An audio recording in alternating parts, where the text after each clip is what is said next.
Sensor certificate റദ്ദാക്കണം. Kerala story 2-വിനെതിരെ ഹൈക്കോടതിയിൽ ഹർജി. വസ്തുതാവിരുദ്ധമായ കണക്കുകളും വിദ്വേഷ പ്രചരണങ്ങളും നടത്തുന്നുവെന്ന കുപ്രസിദ്ധി നേടിയ കേരള സ്റ്റോറി എന്ന ചിത്രത്തിന്റെ രണ്ടാം ഭാഗത്തിനെതിരെ വ്യാപക വിമർശനം ഉയരുന്നു. ചിത്രത്തിന്റെ സെൻസർ സർട്ടിഫിക്കറ്റ് റദ്ദാക്കണമെന്നാവശ്യപ്പെട്ട് കേരള ഹൈക്കോടതിയിൽ ഹർജിയും വന്നിട്ടുണ്ട്. കണ്ണൂർ ചിറ്റാരിപ്പറമ്പ് സ്വദേശി ശ്രീദേവ് നമ്പൂതിരിയാണ് ഹർജി നൽകിയിരിക്കുന്നത്. ഹർജിയിൽ സെൻസർ ബോർഡിന് ഹൈക്കോടതി നോട്ടീസ് നൽകി. നിർമ്മാതാക്കളായ സൺഷൈൻ പിക്ചേഴ്സും മറുപടി നൽകണം.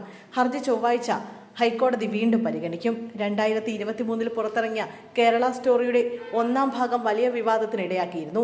ചിത്രത്തിന്റെ രണ്ടാം ഭാഗത്തിന്റെ ട്രെയിലർ കഴിഞ്ഞ ദിവസമാണ് പുറത്തു വന്നത്.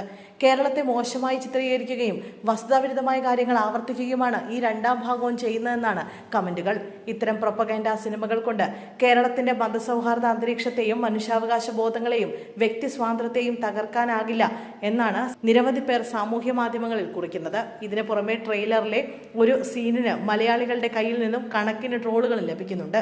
ചിത്രത്തിൽ കേരളത്തിൽ നിന്നുമുള്ള ഹിന്ദു പെൺകുട്ടിയെ നിർബന്ധിപ്പിച്ച് ബീഫ് കഴിപ്പിക്കുന്ന രംഗത്തിനാണ് ഏറ്റവും അധികം ട്രോൾ ഉയരുന്നത്. ബീഫിനോടുള്ള പ്രിയം മുതൽ ബീഫ് വിഭവങ്ങൾ വരെയാണ് ട്രോളുകളിലും കമന്റുകളായും സോഷ്യൽ മീഡിയയിൽ നിറഞ്ഞത്. ചിത്രത്തിനെതിരെ മുഖ്യമന്ത്രി പിണറായി വിജയൻ അടക്കമുള്ളവരും വിമർശനവുമായി രംഗത്തെത്തിയിട്ടുണ്ട്. കേരളത്തിനെതിരെ വിദ്വേഷം വിതയ്ക്കാനും നമ്മുടെ മതനിരപേക്ഷ പാരമ്പര്യത്തെ അവഹേളിക്കാനും ലക്ഷ്യമിട്ട് നിർമ്മിക്കപ്പെട്ട കേരള സ്റ്റോറി എന്ന ചിത്രത്തിൽ രണ്ടാം ഭാഗം പുറത്തിറങ്ങുന്നു എന്ന വാർത്ത ഗൗരവത്തോടെ കാണേണ്ടതാണെന്ന് മുഖ്യമന്ത്രി പറഞ്ഞത്. ബീഫ് എന്ന് പേരിട്ടതുകൊണ്ട് ചലച്ചിത്രമേളയിലെ ഒരു ചിത്രത്തിന് പ്രദർശനാനുമതി പോലും നിഷേധിച്ച കാലത്ത് സമൂഹത്തിൽ ഭിന്നതയും വിദ്വേഷവും പടർത്തുക എന്ന ലക്ഷ്യത്തിൽ ഉൽപ്പാദിപ്പിക്കപ്പെടുന്ന വിഷസൃഷ്ടികൾക്ക് പ്രദർശനാനുമതി ലഭിക്കുന്നത് ആശ്ചര്യമാണെന്നും അദ്ദേഹം പറഞ്ഞിരുന്നു.